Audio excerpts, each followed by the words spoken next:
IVF treatments పై 20,000 discount. Doctor consultation మరియు ultrasound scan ఉచితంగా అందిస్తున్నారు. 49 అంటే సంతానం, 49 అంటే సంతోషం. బ్రదర్ మీ పేరు? నా పేరు పులిసే ఆగర్. రాజమండ్రి అన్న? రాజమండ్రి అన్న. ఏం చేస్తుంటారన్న?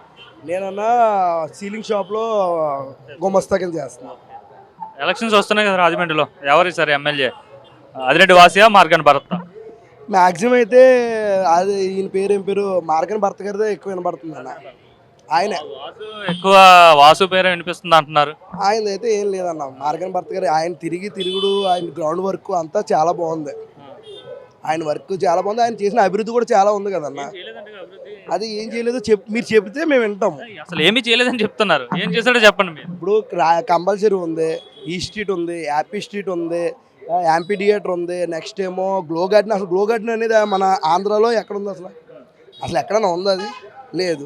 రోడ్లన్నీ మారిపోతున్నారు. ఇంతకుముందు తార్ రోడ్లు వేసేవారు. ఆ తార్ రోడ్లు కూడా సరిగ్గా ఉండి కాదు. మీరు ఒకసారి కృష్ణానగర్ కానీ లేదంటే దేవి చౌక్ కానీ అటు సైడ్ చూస్తే సిమెంట్ రోడ్లు అదంతా లేపుతుంది. రైట్ లేపడం వల్ల అదంతా మునిగిపోయింది. ఇంతకుముందు ఆ మునిగడం లేకుండా సిమెంట్ రోడ్లు వేసి కాలువలు అవి పెద్ద చేసి మొత్తం అంతా ఆయన డెవలప్మెంట్. సిమెంట్ రోడ్లు ఎందుకు వేస్తారంటే ఎక్కువ కాలం మన్నికి వస్తుందని. తార్ రోడ్ ఎక్కువ రోజులు మన్నికి రాదు. ఇంతకుముందు అంతా తార్ రోడ్లే, అందుకంటే ఏమీ లేదు. ఇప్పుడు అన్ని సిమెంట్ రోడ్లు వేసి డెవలప్మెంట్ అయితే కనబడుతుంది. మీకు రాజమండ్రి చూస్తే మీకే మార్పు తెలుస్తుంది.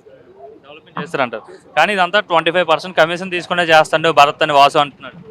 అంత కమిషన్ తీసుకోవాలి కర్మ ఆయనకేటన్నా? కమిషన్ తీసుకోవాలి కర్మ ఆయనకేటి? అంత కమిషన్ తీసుకుని చేయాల్సిన పని ఆయనకేటి? ఒకవేళ నిజంగా తీసుకున్నారు అనుకో, వీళ్ళు ఉన్నారు కదా, వీళ్ళకి తెలుసు కదా, ప్రూఫ్లతో చూపించాలి కదా. వాళ్ళకి తెలుసు, ప్రూఫ్లతో చూపించవచ్చు. అది చూపించి మాట్లాడాలి. ఏదన్నా ప్రూఫ్ ఉంటుంది దేనికన్నా. మాట్లాడేటో నేను అనేస్తాను, 100 అనేస్తాను.